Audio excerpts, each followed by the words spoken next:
Diabetes, living beyond the disease. Diabetes sneaks up on a person slowly, 1 grain of sugar at a time, 1 pound at a time, until all of a sudden the pancreas and other systems of the body don't cooperate and function together. Insulin activity dwindles, fat and protein metabolism switches gears, and soon the circulation to the eye blood vessels and kidneys isn't behaving itself. Like the old song, foot bone connected to the ankle bone connected to the knee bone, anything that goes wrong in one part of the body affects all the other parts. In diabetes, the effects are life-threatening.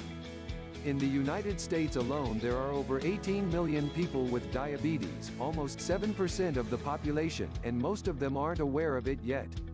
People with diabetes cover a wide range of ages, from babies up to the senior citizens. Finding out how to handle the problem and following all the advice given to them consumes their lives. Ultimately, the challenge requires creating a balance of diet, exercise and insulin. Balance, balance, balance. This becomes the controlling word in a diabetic's life. Diet remains the biggest task of these challenges because of the addictive nature of the body's longing for sweets. Milder forms of diabetes can be controlled by the diet alone, rather than having to resort to added insulin. The diet for each individual needs to be balanced to individual needs, and the ingredients for all seem to be a balance of carbohydrates, proteins, and fats. Keeping a balance between the acid and pH levels in the body also needs to be considered. Yet, it just isn't that easy to give up those bottles of Pepsi that seem to make you feel stable. White foods are almost always a no-no for a diabetic, and those fresh vegetables are a life-sustaining necessity. Diabetics often have unique personalities. They tend to be part of the most creative section of the population.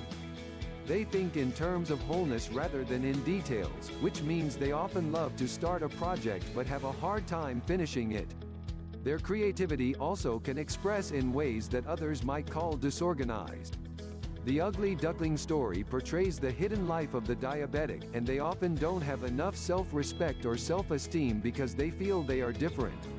From the brilliance of their thinking, which is often hid from the rest of the world, to the tag of erratic that is sometimes applied to them, the diabetic is who you want around in a time of crisis. When the house is on fire, they will excel because they are only dealing with one situation at a time. However, should the car not start in the morning, there are too many options available. A diabetic is as apt to call the suicide helpline as to call a mechanic. Living as a diabetic, or living with one, means acknowledging that there is a major difference in how the wholeness of the personality functions. Reinforce the positives and learn to live with a little disorder. Respect the body's intelligence that knows when it needs to rest. The non-diabetic hasn't always learned this beautiful lesson on how to make the most of a human life. The diabetics are the way showers.